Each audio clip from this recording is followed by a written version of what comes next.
Hi there, I'm Sean Cummings. I'm the owner of Home Service Profits, and I am a certified training development professional. I've been working in training people in some capacity for the part of the last 30 years almost. The past 10 years, I was the trainer and team builder at Canada's largest, most successful plumbing, heating, and air conditioning electrical contractor. This company was generating in the area of $5 to $10 million annually just for the service department alone, and then on top of that, replacements in the millions of dollars every single year. And, what made this company so successful is that this company implemented systems, processes, and procedures and trained their people. They embedded a culture of training in their organization because excellence wasn't good enough. We had to make sure that we had the best team that provided the best kind of service to people because they deserve it. They could be out thousands of dollars in repairs and replacements today. So they need to have somebody in their home who's going to treat them professionally, who's going to guide them through the process to help them understand, the best way to proceed and not, pressure them into anything. Really, that's really what it boils down to. So I'm doing this webinar here. It's a Sunday morning. I'm just going to put out a tweet. Watch my webinar. How to generate 750K. That's what we're looking at today. 750K extra in service revenue this year. And it's going to be easy as can be. You're essentially going to be, asking one simple question, and that's all there is to it.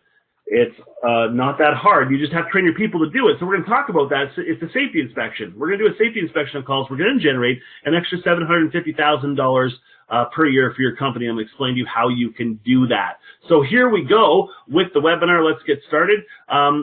Choose your attitude. Okay, attitude is key in everything that you do. You can want to implement systems and procedures in your company, but if you don't have the right attitude for success, you're not going to achieve anything. More importantly, your staff, your guys, your gals, they have to be invested in the process, and that means you're going to have to reward them with commissions, quite frankly, for hard work. And why shouldn't they? Because they're going to help you grow your business in leaps and bounds. So you got to clear your head of any negative thoughts.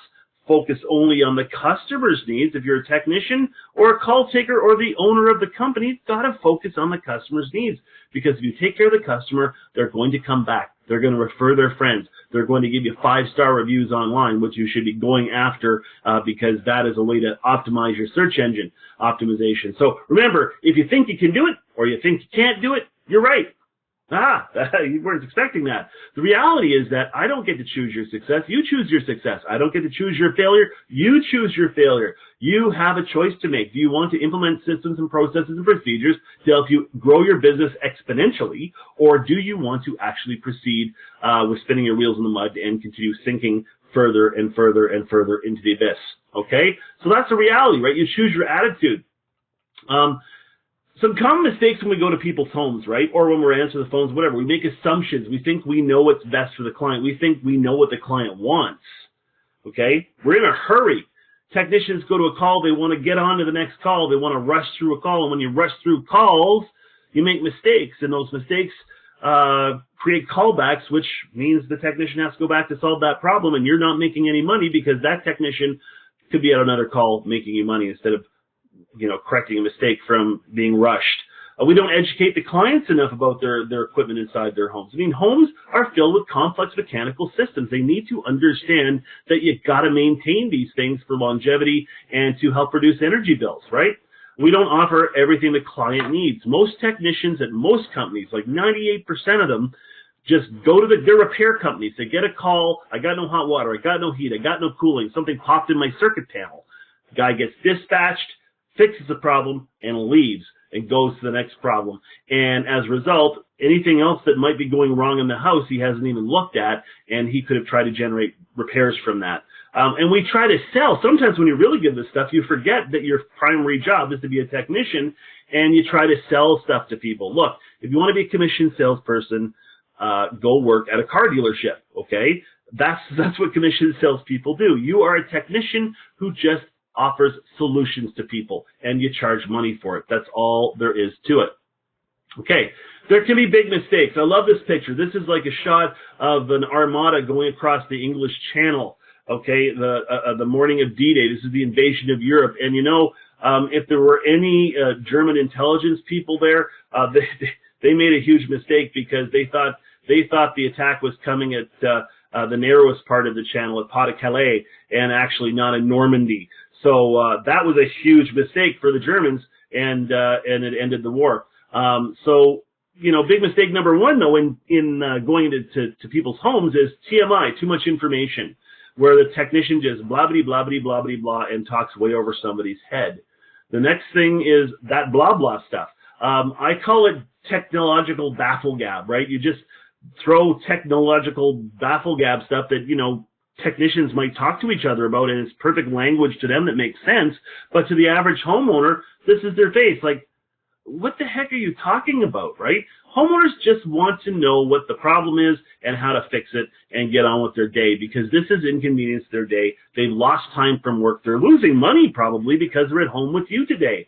So don't drown the client with too much choice either, because if you drown them with too much choice, they won't be able to make any kind of decision today. Okay? Wait, what? Too much choice? Yeah. If there's too much information presented, people freeze up. That's just, they'll actually automatically default to, you know what, I need to think about this. They'll automatically default about it. But if you offer just one little extra, maybe two little extras that are not horrifyingly overpriced in your mind, you will get at least one of those repairs extra on top of why you got called out to the house, and you will start to generate money. So don't overdo it with the client. Don't get greedy. You have a lot of power when you're in a client's home because you're the technological expert. They're not. Okay? And of course, big mistake is tech talk. That's big mistake number two. It might make sense to you when you're explaining, you know, CFMs or water column and all this highly technological stuff, but that makes sense to techs because that's how techs talk, right? I used to be an infantry soldier. If I start talking like an infantry soldier right now, unless you served in the infantry, you will have no clue what I'm talking about. All right? Don't speak like a technician. Just explain to people in plain English in a way that they can understand what went wrong, why it went wrong, what they could have done to prevent it, and how to make sure it doesn't go wrong in the future. And ask them what they want to do next. That's all you got to do. Okay? Big mistake number three is if you're taking too much time in the client's home and they're like, what is this guy doing? Get on with my repair, right? You got called to the house for a reason. Okay? They want you to focus on that stuff instead of looking for stuff to sell. So if you're going to do a safety inspection to find that one little extra, you need to be able to articulate what the heck that is to someone and get their permission to do it at the start of the call. Okay? And of course, you're a plumber first, you're a roofer first, you're an electrician first, you're an HVAC technician first. You get people happily involved second because you'll offer suggestions and hopefully they'll take you up on them. And if you do a good enough job, they will. Okay?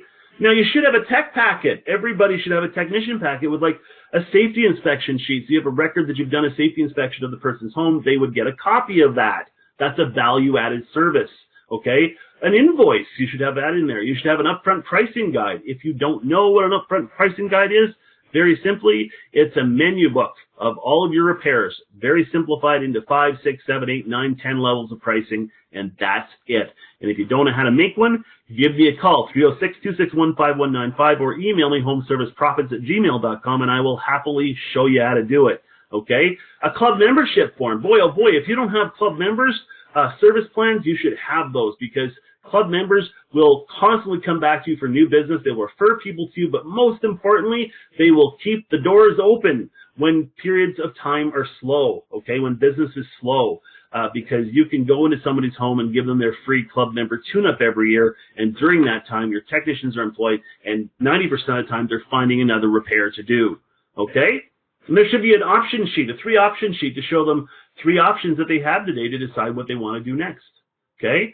And when you do that safety inspection, you know, talk about the concept of whole house protection, right? Everything is intrinsically connected in some way, right? The plumbing system, explain how it works.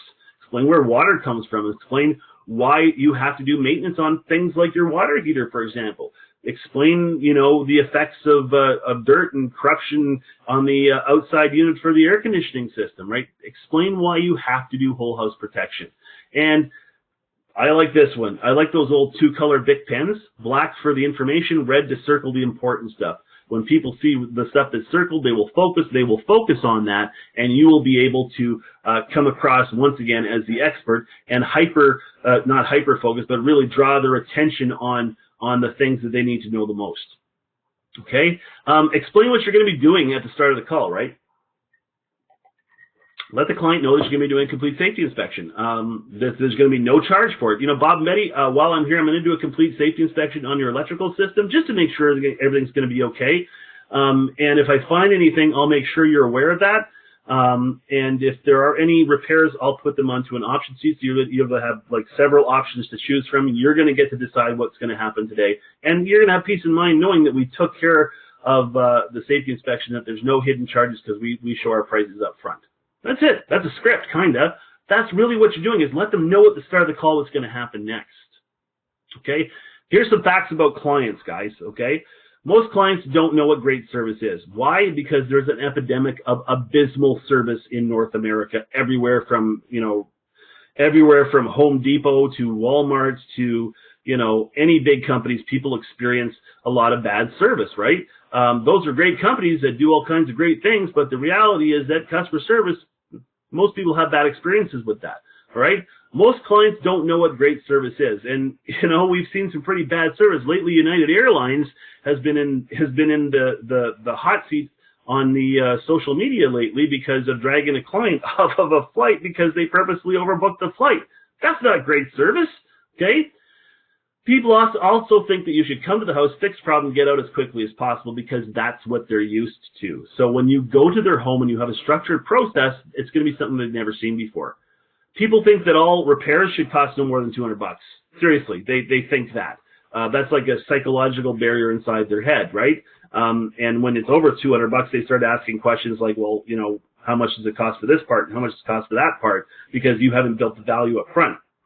Okay? You have to do that. You have to show them the value of the service that you're providing so they understand that this house has complex mechanical systems in it and that you're the expert. And guess what? To have expert help costs money. Okay? People are also procrastinators. They will always think that everything should wait to another day, till another day in the future, right? And that'll very often be a knee-jerk reaction to a price objection, okay? They'll see that, today's repair is $200, but you found something else that's going to cost $700, and they're going, well, you know what? I'd like to take care of that today, but I got to think about it.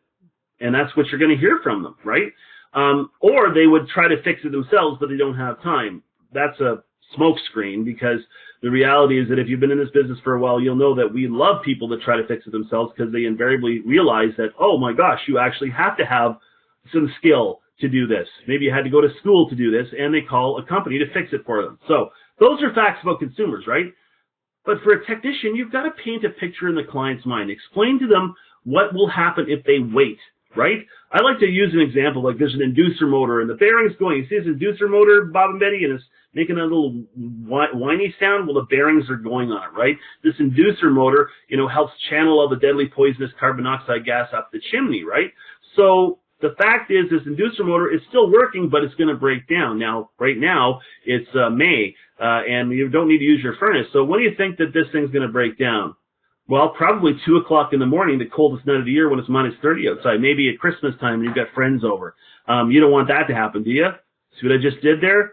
You actually, give them a mental image of inconvenience, and they will make the right decision. And also show them the broken part. If there is a broken part, show them. That way they can see, yep, it's got to be replaced. It's the logical conclusion. And you know what the secret of getting people happily involved every single time? It's really easy, actually. Here it is. Do the 3 asks. All right. Ask the client, what does this look like to them? Ask them ask the client what's going to happen if it isn't taken care of, and ask the client what they should do next. Role play it. Okay. So you see, Bob and Betty, we've talked a little bit about what's happened with the bearing on your inducer motor. Okay. And you can hear it, how it's going to go. So what does that look like to you? Yeah, it looks like it's broken, doesn't it? Right. And, what's going to happen if we don't take care of this? Because, I talked earlier about how it's going to shut down your furnace. So what do you think is going to happen? I agree with you. It's going to shut down your furnace. So what do you think we should do about that today? Just like that. There's no pressure. You're letting them draw their own conclusion. Just ask, right? Show and tell. Be creative. It isn't just about pointing to the problem and saying it needs to be fixed. use a yellow legal pad and draw a picture. I love yellow legal pads because whenever we see yellow legal pads, we're usually in a lawyer's office. And what do we do with lawyers? We pay the hell attention and we never question them because they're the experts. Well, you're the experts as well, okay? Take snapshots on a smartphone, right, of similar problems and show them what happened when the client decided to wait. Like, you know, you've gone to a call and this is obviously something they could have taken care of, but they chose not to, and now they've got a flooded basement because the water heater burst, okay? It's finally leaking through the bottom of the water heater, and you've got, you know, an inch of water in the equipment room. Think outside of the box. We're not going to scare the crap out of them. We want to show them that there are ramifications associated with waiting, okay? Share options, good, better, and best, right? The best is the option where you can take care of everything. The better option is like, you know, the reason you got called out to the house plus one little extra, and the good option is just the reason you got called out to the house, right? That's all you got to do. So maybe in the case of you got called to the house for drain cleaning, so that was the good. I fixed the drain, but during the safety inspection, I found that your anode rod on your water heater needs to be replaced. So that's the better option. So it's the anode rod now plus the repair, which was the initial drain cleaning, and the best option would be maybe in this case the drain cleaning and the anode rod and a club membership with a discount for today's services. See what I just did there? We're giving them choice, but not too many choice, and I added one little extra, which was the anode rod. That is going to dramatically change the game for you if you have all of your technicians doing it, okay? And of course, reduce things to the ridiculous. Once you've worked up the price, show them the club price, which should, you know, if you were a club member, you'd get a 20% discount on today's service. So show them the contrast between the regular price and the club member price, and then show them the price per day. So per day, this is how much it would cost you, right? Reduce it to the ridiculous. And it actually helps change the channel in the person's mind, because the reality is that nobody has money that's set aside unless they're very organized people for home repairs that happen by an emergency, right? We tend to just like put it on the MasterCard or on the Visa. So show them the value by reducing things to the ridiculous. As well, you know, ask for the business. More often than not, we don't ask for the business, you know. Well, Bob and Betty, what do you think we should do? Right? If they say yes, your answer is, okay, great, let's do it. If they say no, not a problem. Okay. And you don't ever exert pressure because you're not a salesperson. All right? And a good safety inspection should be done. You need to make sure that you do that properly. You should be getting that ready at the start of the visit. And finally, use common sense. Your client deserves the best. Your client deserves the truth. Your client deserves realistic options. So that's all I really have for you. I want you to think about that. If you have any questions at all, send me an email. It's going to be homeserviceprofits@gmail.com, or you can call me 306-261-5195. Thanks so much for watching. Bye-bye.